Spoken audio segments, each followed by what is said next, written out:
교회를 성결케 하십니다. 앞서 일하시는 성령님 세 번째 시리즈 가운데 교회를 성결케 하시는 말씀의 제목을 삼고 함께 은혜 받도록 하겠습니다. 앞서 일하시는 성령님을 주목하는 것은요, 어느 때이든지 간에 너무나 귀하고 소중한 것입니다. 코로나를 지나고 이제 포스트 코로나 시대를 우리가 지금 살아가고 있는데요, 한 번도 우리가 경험하거나 예상하지 못한 그런 시대가 아니었습니까? 전무후무한 그런 시대를 우리가 살았습니다.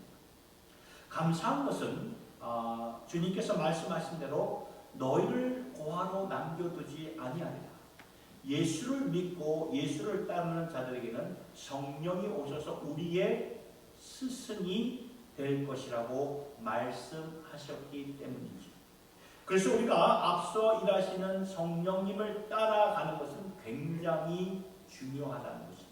왜냐하면 이때에 우리에게 힘이 되어주시고, 그리고 갈 길을 모르는 우리에게 갈 길을 찾아줄 수 있는 분이 되어주시기 때문입니다. 그래서 오늘 말씀을 통해서 교회를 정결케 하시고 성결케 하시는 성령님에 대해서 우리가 묵상하기를 원하는 바입니다. 여러분, 이 앞서 일하시는 성령님은 교회를 성결케 하시는 분인데, 여러분, 교회의 관심은 누구에게 가 있을까요? 우리 하나님 아버지에게 가 있습니다. 교회의 관심은 하나님께로 가 있어요. 목사인 저도 교회에 관심을 두고 살아가고 있고, 여기 앉아 계신 여러분들도 마찬가지 교회에 대한 관심이 다 있습니다. 그렇지만 하나님의 영이신 성령님께서는 교회에 관심을 가지고 교회를 위하여서 필요할 때마다 축복도 주시고 힘도 주시지만, 필요할 때마다 우리를 성결케 하시기 위해서는 때로는 가지치기도 하시고 때로는 대수술까지도 하시는 것을 보게 된다는 것입니다. 오늘 본문 말씀이 그런 말씀이에요. 우리가 지난 주일에 사도행전 2장의 말씀을 보았잖아요. 사도행전 2장은 바로 성령 시대가 시작된 그러한 사도행전의 역사입니다. 구약 시대에도 성령이 역사하셨지만 부분적으로 역사하셨어요. 그러나 약속하신 대로 신약 시대를 열면서 예수 그리스도의 죽으심과 부활하심 후에 성령 시대가 모든 믿는 자들에게 이제는 보편적으로 일하시고 역사하는 그러한 시대가 되었다는 말이죠. 그래서 성령은 하나님의 깊은 것을 통찰하게 하시고 깨닫게 하시는데, 그래서 우리가 성령을 따라 산다는 것은 우리 또한 하나님의 그 깊은 지혜를 갖고 살 수 있게 되며, 또한 성령께서 주시는 능력을 받아가지고 주님의 증인으로, 주님의 교회로 우리를 사용하신다는 말씀이라는 것입니다. 그래서 사도행전 1장부터 4장까지를 보면 초대교회 역사가 예수의 이름 앞에 많은 사람들이 감동을 받고 양심의 찔림을 받고 그리하여 회개를 하면서 예수 믿기로 작정한 사람들이 말씀을 보니까 하루에 3,000명 또는 하루에 5,000명, 그 5,000명은 남자만 5,000명이니 좋기 여자 자녀들까지 하면 10,000명이 넘는 그런 엄청난 놀라운 그 세례를 받는 놀라운 일들이 사도행전 4장까지 기록이 되었던 것입니다. 그리고 오늘 본문 사도행전 5장에 와서는 첫 구절부터 아나니아와 삽비라의 사건이 터집니다. 오늘 우리가 이 말씀을 어떻게 보아야 하고 이 말씀을 통해서 하나님이 우리에게 주시는 그 강력한 메시지는 무엇인가? 여러분, 초대교회가 눈부신 부흥을 거듭하면서 놓친 것이 있었어요. 미스한 것이 있었습니다. 그 놓친 것을 오늘 우리가 교회로서 보여주시기 위함인 것입니다. 하나님이 보실 때에 이 초대교회가 놓친 것, 그냥 지나칠 문제가 아니었기 때문입니다. 극단적인 그런 대수술을 해서라도 반드시 고쳐 놓아야 하는 너무나 중요한 이슈였기 때문에 성령께서는 아나니아와 삽비라 사건을 통해서 역사했던 것이지요. 그렇다면 그들이 놓친 것이 무엇이었습니까? 아나니아와 삽비라가 놓친 것이 무엇이었습니까? 오늘 본문을 자세히 보면 바로 이겁니다. 하나님을 경외하는 중심을 아나니아와 삽비라가 놓쳐버리고 만 것입니다. 여러분, 하나님을 경외하는 중심이 없이 신앙생활, 교회생활 할 수 있어요. 하나님을 경외하는 중심이 사라졌는데 외적으로는 교회가 부흥할 수가 있습니다.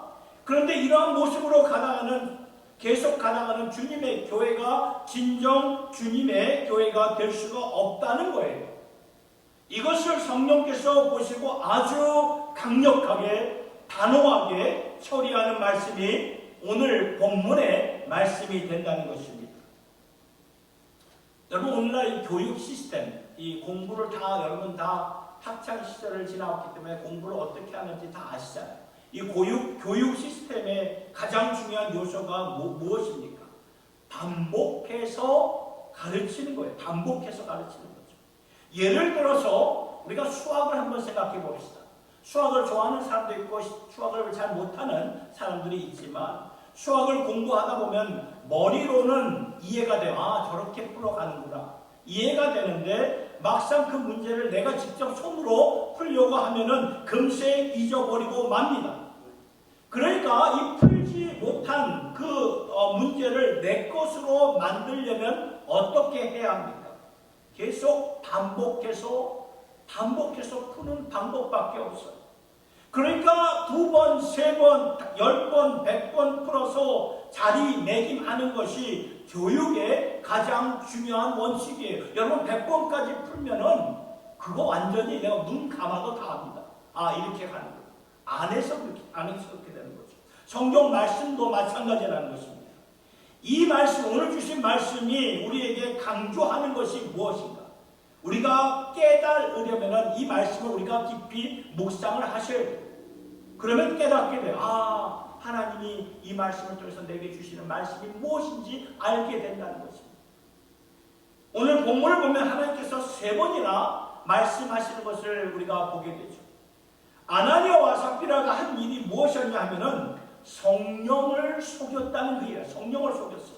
하나님의 영을 속였어요. 주님의 교회가 부흥을 하면서 이것을 놓친 거예요. 속이는 일을 놓친 것입니다.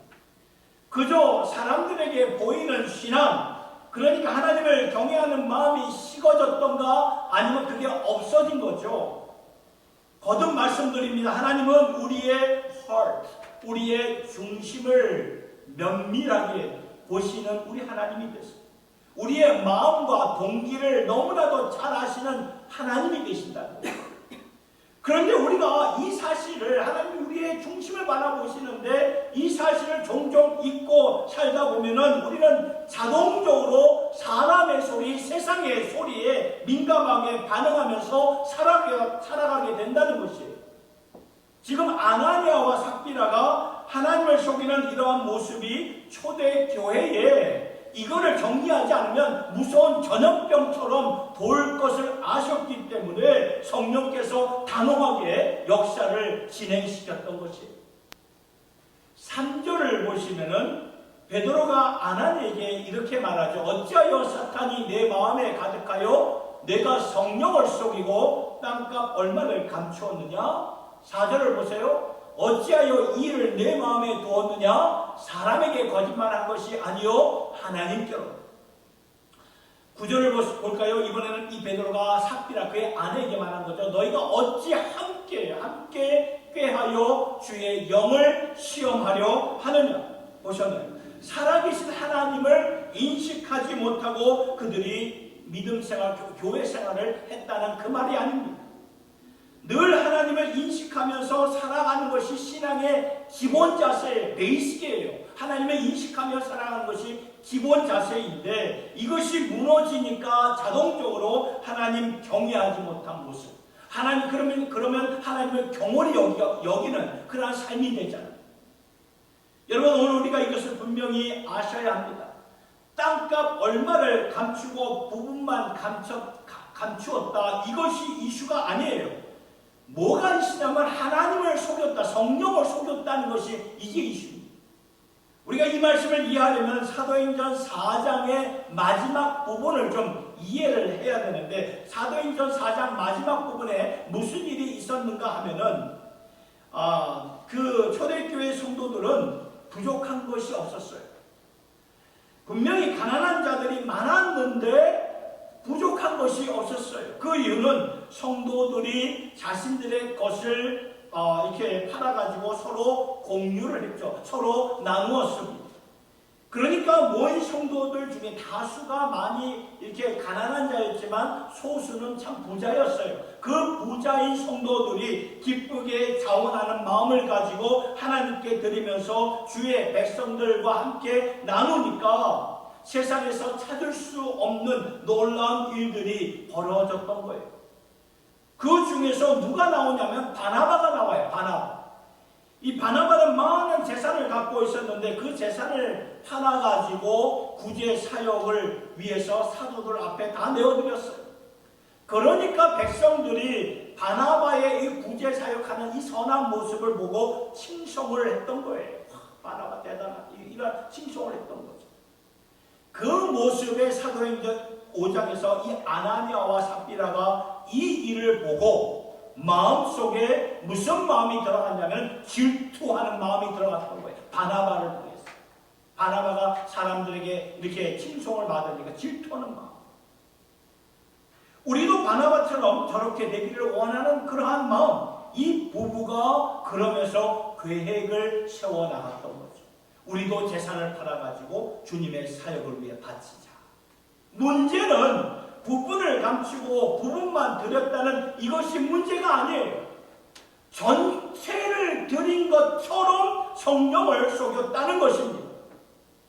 하나님을 경외하지 않으니까 내 뜻대로 질투심에 성령을 거스르는 일을 자행하고 만 것이죠. 여러분, 이 내용을 통해서 오해가 없었으면 좋겠습니다.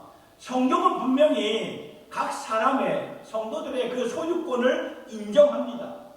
달란트 비율을 보아도 알겠지만 5달란트, 2달란트, 1달란트를 받은 자들 각자 소유권을 가지고 하나님을 섬기지 않았습니까?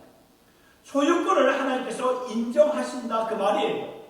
이 사실이 오늘 본문에서도 베드로를 통해서 알게 되는데 4절의 말씀을 보니까 이 말씀이 땅이 그대로 있을 때에도 아나니아야 그게 내 땅이 아니었느냐. 그 땅을 판 후에도 내 마음대로 할 수가 있는 개인의 소유가 아니었느냐. 개인의 소유를 인정한다 그 말이에요.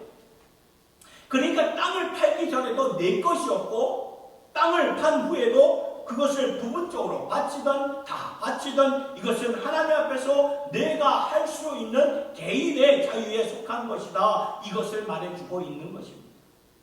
그러면 이 개인의 소유권을 가지고 어떻게 하느냐는 그들에게 주어진 특권이라는 거예요. 문제는 그것을 가지고 성령을, 하나님의 영을 속였다는 그 말입니다. 모든 것을 하나님께 다 드리는 것처럼 사람들에게 알렸던 이것이 문제였던 거예요. 이것이. 솔직하면 되는데 솔직하지를 못했던 거예요. 이 일로 말미암아 어떤 결과가 있었습니까? 본문은 그 결과를 되풀이해서 거듭 이렇게 말씀해 주시는데 먼저 5절을 볼까요? 5절을 보니까 아나니아가 이 말을 듣고 엎드러져 혼이 떠나니 이 일을 듣는 사람이 다 크게 두려워하더라. 10절과 11절의 말씀을 볼까요? 곧 그가 베드로의 발 앞에 엎드러져 혼이 떠나는지라 젊은 사람들이 들어와 죽은 것을 보고 메어다가 그의 남편 곁에 장사하니 온 교회와 이 일을 듣는 사람들이 다 크게 두려워하니라. 결과적으로 이 일을 통해서 결과적으로 무엇이 회복이 된지 아십니까? 하나님을 경외하는 것이 회복이 되었습니다. 사람들을 통해서. 이 일을 통해. 그러니까 아나니아와 삽비라 사건을 통해서 오늘 우리에게 주시는 영적 교훈은 무엇입니까? 하나님을 속이고 사는 것을 하나님께서 그냥 지나치지, 그냥 넘어가지 않으신다 그 말이에요. 어떻게 보면 단호하게 성령의 역사를 통해 교회 안에 하나님 경외하는 것을 심으신다 그 말씀입니다. 이게 본문의 내용입니다. 그렇다면 오늘 우리는 이 말씀을 통해 우리 자신에게 눈을 돌려보아야 됩니다. 하나님의 말씀은 시대를 막론하고 우리의 삶에 적용하라고 주신 말씀이에요. 그러니까 이 말씀이 2000년 전 초대교회에 일어난 사건으로만 우리가 보면 안 되고요. 오늘 우리가 반드시 애플리케이션, 적용해야 하는 말씀이기 때문에 성령님께서 허락하신 것이라는 것입니다. 그렇다면 오늘 우리도 자신을 보아야 되고 우리 교회를 보아야 합니다. 우리가 그동안 전진하고 자라면서 하나님의 일을 하면서 놓친 것이, 미스한 것이 무엇이었을까? 우리도 하나님 경외하는 것을 놓칠 수가 있다는 것입니다. 이 아나니아와 삽비라처럼 놓치고 산다는 거예요. 여러분 생각해 보세요. 오늘날 교회가 세속화되었다, 종교화되었다, 자본주의로 이렇게 돼간다. 이런 말들이 전에는 엔티 그런 반기독교 세력을 통해서 이런 말들이 들렸지만 오늘날 이렇게 보면은 이런 말들이 그러한 신학교에서도 들리는 말이고 교단에서도 들리는 말이고 양심적인 목회자의 그 말이 강단에서도 들리는 말이고요. 성도들을 통해서 또 들리는 말입니다. 교회가 세속화되었고 교회가 종교화되었고 이렇게 되었다는 것은 뭐를 말하는 건지 아십니까? 하나님이 하나님 되심을 잃었다는 것이고 사람들 앞에서 드러나는 하나님 경외함이 없는 하나님 앞에서 사람들 앞에서 드러내는 종교가 되었다는 것이고 하나님이 주시는 양심을 깊이 생각하지 못하고 우리의 계획과 뜻과 펼치기에 바빴다는 그런 말을 의미해 주는 것이고 마음을 보시는 하나님의 통찰력을 우리가 의식하지 못하고 살았다는 것을 말해주고 있는 것입니다. 여러분 그 하나님이 왜 팬데믹을 허락하셨을까요? 팬데믹은 분명히 어두운 것이고 사망이고 죽음인데 왜 하나님이 이 팬데믹을 코로나를 허락하셨을까? 세상이 이렇게 가다가는 다 망하고 다 죽게 될 것을 아셨기 때문에 팬데믹을 허락하신 것이라고 저는 생각이 됩니다. 왜냐하면 팬데믹을 통해서 세상이 완전히 다 뒤집어졌어요. 그런데 하나님의 관심은 세상보다도 어디가 있었냐면 교회가 있었던 거예요. 왜냐하면 하나님의 나라가 교회를 통해서 이루어져 나가기 때문에. 여러분 2000년의 교회 역사 가운데 단 한 번도 그 역사가 멈춘 적이 없었어요. 단 한 번도 그 모든 사역이 멈춘 적이 없었습니다. 그런데 이 팬데믹을 통해서 단번에 온 세계의 교회들이 사역을 멈추게 된 것을 우리가 보지 않았습니까? 왜 그러셨을까? 우리 자신을 그 전염병을 통해 질병을 통해서 우리 자신을 돌아보라는 거예요. 우리가 어느 면에서 놓치면 안 되는 것을 놓치고 살아가고 있는 것인가 돌아보라고 주신 하나님의 워닝이 하나님의 경고라는 말씀이라는 것입니다.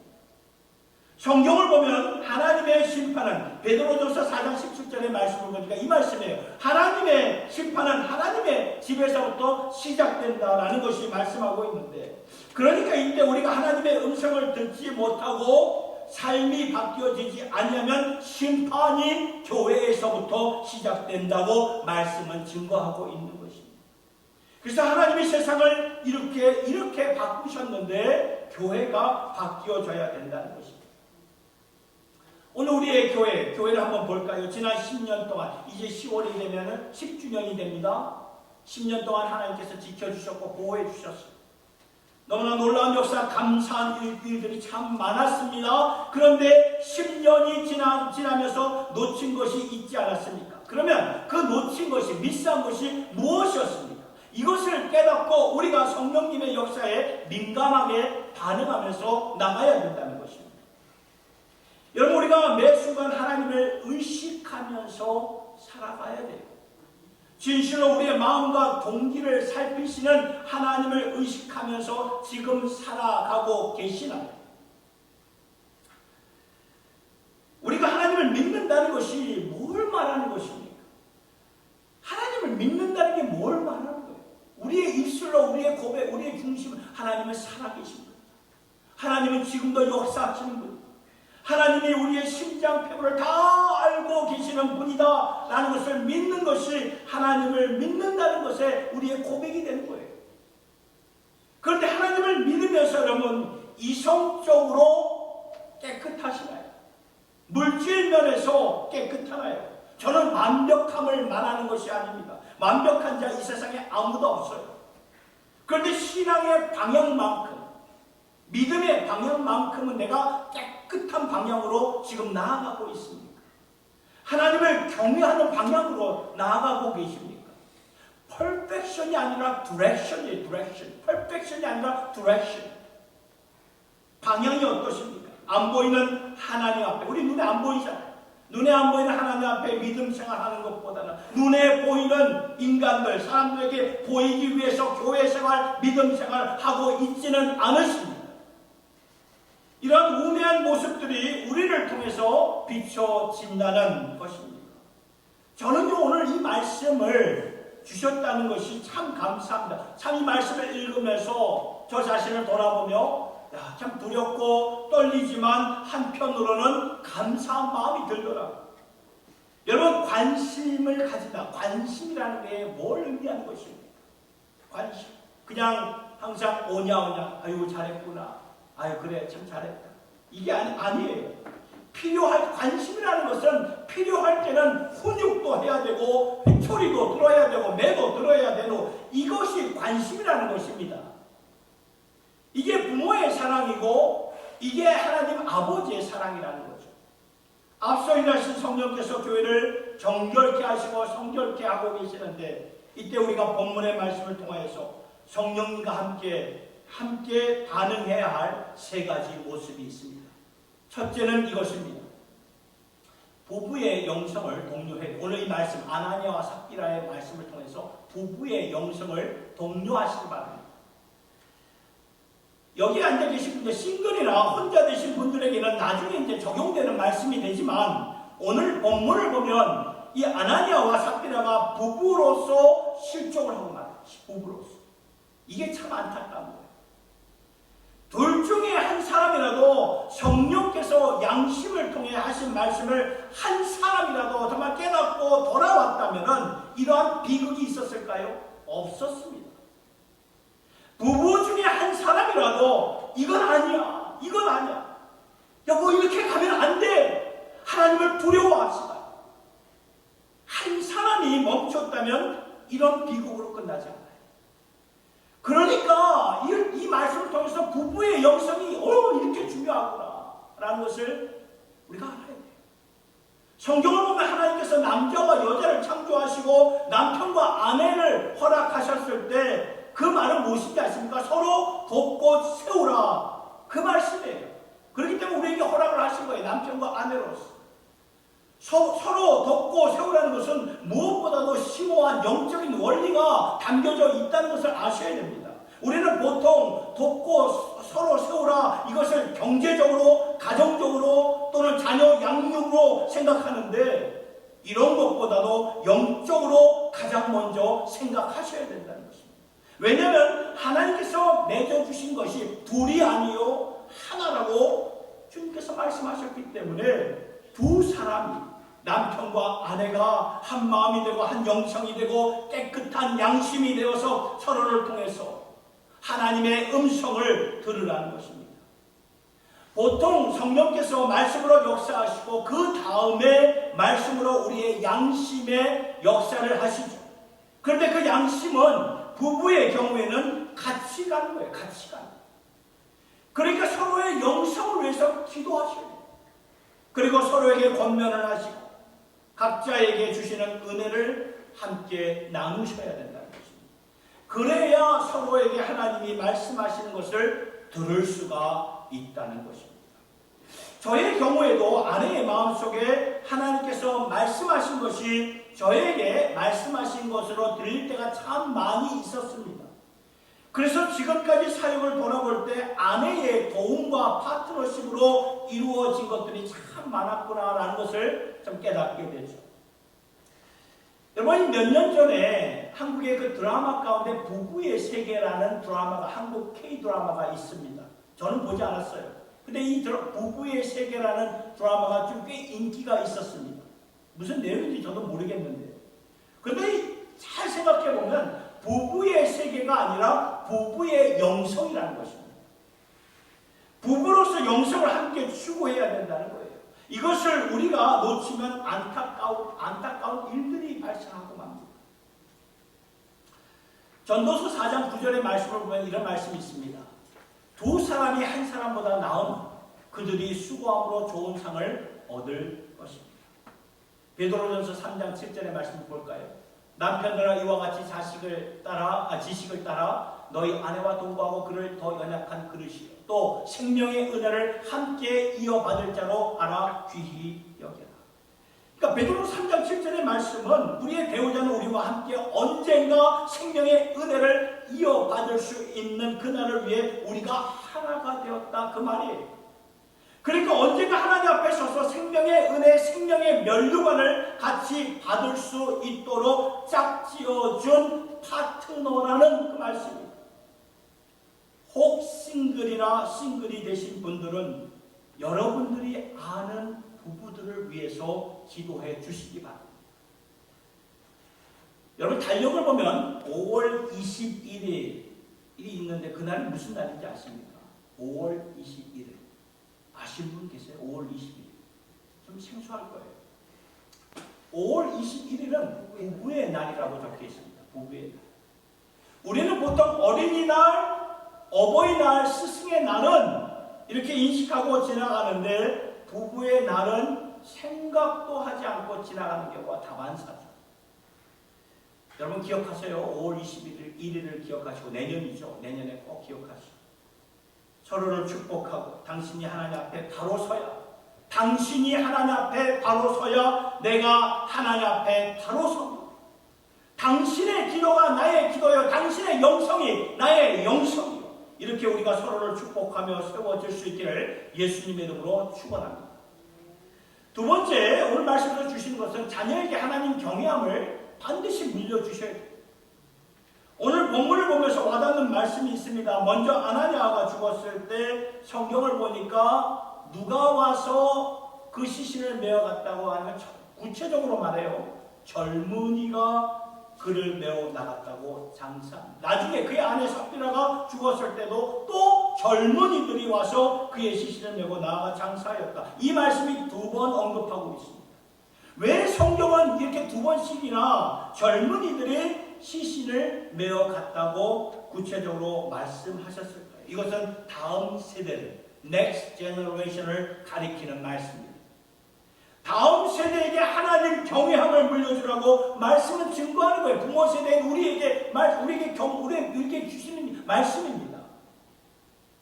여러분 진정 주님의 교회가 되기 위해서 다음 세대를 키워야 되는데 그럼 다음 세대에게 무엇을 물려줘야 됩니까? 물려주지 말아야 할 것이 있고요. 물려주어야 할 것이 있는데 우리는 보통 반대로 거꾸로 가는 경우가 많지 않습니까? 오늘날 여러분 이 젊은이들이 부담스러워하고 마음문을 닫고 교회를 떠나고 있어요. 이 점에 대해서 우리가 깊이 생각해 보아야 합니다. 무엇을 물려줘야 합니까? 하나님 경외하는 것을 물려주셔야 합니다. 여러분 삶 가운데 세상에 잣대로는 성공 못해도 괜찮아요. That's okay. 그러나 하나님 앞에서 성공은 진짜 이것을 이루어가야 하나님 앞에서 성공은 이루어가야 됩니다. 사무엘상 말씀을 보세요. 사무엘상 말씀. 모든 사람들이 어린 다윗을 보고는 굉장히 우습게 여기지 않았습니까? 그래서 다윗은 제껴두고 형들부터 다음 왕으로 삼으려고 할 때 하나님은 뭐라고 말씀하시나? 아니다 라고 말하죠. 아니다. 너희들은 겉을 외모를 보지만 나 여호와는 중심을 바라본다. 하나님은 우리의 마음, 헐트를 보시는 분이에요. 그러니까 하나님만 볼 수 있는 마음이 한결 같아야 된다는 것입니다. 여기에 거짓이 없어야 돼요. 깨끗해야 된다는 것입니다. 이것이 하나님을 경외하는 삶의 중심입니다. 이것을 물려줘요. 이것을. 물려준다는 말은 뭘 말합니까? 본이 되라는 거예요. 우리 부모 세대가 본이 되어야 우리 자녀들이, 손주들이 그 본된 부모를 보고 물려받을 수 있게 되지 않겠습니까? 여러분 성경을 보면 사사기 시대가 무슨 시대라고 말하고 있습니까? 영적으로 암흑기 시대였다고 말해요. 암흑기 시대. 근데 참 놀라운 것은 사사기 바로 그 전 장이 무슨 장입니까? 여호수아입니다. 여호수아 시대 다음에 사사기 시대였는데, 여호수아 시대는 진짜 하나님의 크고 놀라운 일들, 부흥을 체험한 그러한 시대였습니다. 그런데 무엇을 주었기에 이 사사기 시대 때는 영적으로 암흑기 시대로 변질이 되고 만 것입니까? 이걸 우리가 깊이 생각하셔야 돼요. 여호수아 시대는 굉장히 하나님께서 부흥하고 정말 축복이 정말 넘쳤던 그런 시대였는데, 그 다음 세대의 사사기 시대는 영적으로 암흑이 되었어요. 왜 그랬을까? 여호수아 시대를 보면 자손들에게 뭐를 남겨줬습니까? 약속의 땅을 남겨주지 않았습니까? 젖과 꿀이 흐르는 땅을 남겨주지 않았습니까? 소위 오늘날로 말하면 무엇입니까? 돈과 명예와 성공을 물려준 거예요. 그런데 제일 중요한 하나님 경외하는 것을 물려주지 않았다는 거예요. 그러니까 다음 세대가, 그 사사기 시대가 하나님을 떠나버리고 만 거예요. 이 말씀을 우리가 영적 거울 삼아서 오늘 우리가 우리의 자녀들 있지 않습니까? 우리의 손주들 있지 않습니까? 진짜 이 자녀들과 손주들에게 우리가 물려줘야 할 것이 무엇인가? 그것은 바로 하나님 경외하는 거예요. 하나님 경외하는 중심, 하나님을 경외하는 신앙, 하나님이 하나님 되심을 인정하며 사는 그러한 믿음을 우리의 자녀들에게, 자손들에게 물려줄 수 있기를 예수님의 이름으로 축원합니다. 끝으로 성령님과 함께 반응해야 할 세 가지 끝은 말씀 앞에 떠는 대로 나오셔야 돼요. 말씀 앞에. 왜냐하면 성령님은 진리의 영이 되십니다. 요한복음 16장 13절의 말씀을 보니까 이렇게 나와 있죠. 진리의 성령이 오시면 그가 너희를 모든 진리 가운데로 인도하십니다. 그러니까 성령 앞에 나오는 길은 말씀 앞으로 나오는 길이에요. 다른 길이 아니에요. 그런데 말씀 앞에 그냥 나오는 것이 아니라 그 말씀 앞에 떨면서 트렘블링 하면서 나와야 된다는 것입니다. 하나님을 두려워하는 것이 말씀을 두려워하는 것이고요. 하나님을 경외하는 것이 말씀을 경외하는 것입니다. 믿으십니까? 오늘 우리가 하나님 말씀 앞에 떨면서 우리의 삶을, 인생을 맡겨야 됩니다. 우리가 말씀으로 인생을 맡기지 않으면요, 자동적으로 세상 시스템 방향으로 우리가 나가게끔 되어 있습니다. 경제나 주식이나 돈 같은 것에 마음을 두게 돼요. 우리 자녀가 큰아들이 아빠 오늘 주식이 이렇게 올랐어요. 주식이 굉장히 민감한 그런 모습. 이렇게 되는 거예요. 이게 나도 모르게 주식이 왜 주식이 곧 돈 아닙니까? 우리가 이게 하나님을 경외하는 마음이 없으면 어떤 세상에 어떤 스펙에 마음을 둡니다. 그런데 여러분 우리가 다 경험한 바로는 이 모든 세상 것들이 팬데믹을 통해서 다 날아가지 않았습니다. 많은 분들이 많은 것을 이뤘어요. 그때 내가 정말 애쓰고 노력했던 것들 한순간에 다 날아갔다고 고백한 분들을 제가 많이 만나봤어요. 헛된 것인 걸 깨닫게 됩니다. 다 무너졌죠. 그러니까 이제는 우리 인생을 이런 세상 것들에게, 없어질 그런 세상 것들에게 맡기지 마시고 본질로 돌아오게 하신 하나님께 우리의 인생을 맡기며 살 수 있는 저와 여러분 모두가 될 수 있기를 예수님의 이름으로 축복합니다. 여러분 하나님을 경외한다는 것이 무슨 말입니까? 말씀에 인생을 걸라는 말입니다. 말씀 앞에 우리가 떨라는 그 말씀, 떨며 나오라는 그 말씀이에요. 이사야 66장 2절의 말씀을 보면 나 여호와가 말하노라. 같이 한번 읽어볼까요? 시작. 나 여호와가 말하노라. 내 손이 이 모든 것을 지었으므로 그들이 생겼느니라. 무릇 마음이 가난하고 심령에 통회하며 내 말을 듣고 떠는 자 그 사람은 내가 돌보려니와. 보셨나요? 하나님 앞에서 무릇 마음이 가난하고 심령에 통회하는 자는 누구입니까? 하나님 말씀 앞에 떠는 자예요. 분명히 말합니다. 제 말이 아니에요. 성경의 말씀, 성령께서 주시는 말씀입니다. 하나님 말씀 앞에 떠는 그 한 사람을 하나님이 지금도 찾으시고 그 사람을 하나님께서 돌보시고 그 사람을 통해서 당신의 역사를 이루어 가신다는 그 말씀입니다. 이사야 60장 22절의 말씀을 보면 그 작은 자가 천명을 이루겠고 그 약한 자가 강국을 이룰 것이다. 때가 되면 나 여호와가 속히 이루리라. 그러니까 하나님은 숫자보다 더 중요한 것이 하나님 말씀 앞에 떠는 한 사람이라는 것입니다. 낮은 자를 통해서 천명을 이루고 그런 약자를 통해서 강국을 이루시는 분이 우리 하나님 아버지가 되신다는 거예요. 믿으십니까? 한 사람입니다. 그러니까 성령께서 오늘 하시는 일에 우리가 민감하게 반응하셔야 돼요. 말씀 앞에 떠시고 말씀 앞에 내 인생을 맡기는 주님의 권속들이 될 수 있기를 바랍니다. 말씀을 정리합니다. 사랑하는 성도 여러분, 우리가 그동안 놓치고 간 것이, 미스한 것이 분명히 있어요. 저를 비롯해서 여러분도 다 있습니다. 그게 뭘까요? 하나님 경외하는 것을 반드시 되찾으셔야 되고요. 하나님 앞에 살고 하나님 앞에 신앙 생활하는 것을 회복하셔야 된다는 것입니다. 우리가 말씀 앞에 떨면 다음 세대에게, 우리의 자녀들, 우리의 손주들에게 진짜 전해 주어야 하는 것이 바로 하나님 경외하는 삶인데, 이 일에 우리가 힘쓰시고 그리고 부부의 영성으로 함께 추구하며 나아가는 저와 여러분 모두가 될 수 있기를 예수님의 이름으로 축원합니다. 우리 함께 아까 부른 찬송가 찬양 말씀 앞에서 경외함으로 우리 찬양합니다.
순종하며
오늘 주께서 교회에게 하신 말씀을 우리가 꼭 들을 수 있도록 우리의 마음을 열어주시고 영안을 뜨게 하여 주시고 영적인 귀를 들을 수 있는 귀로 만들어 주시옵소서.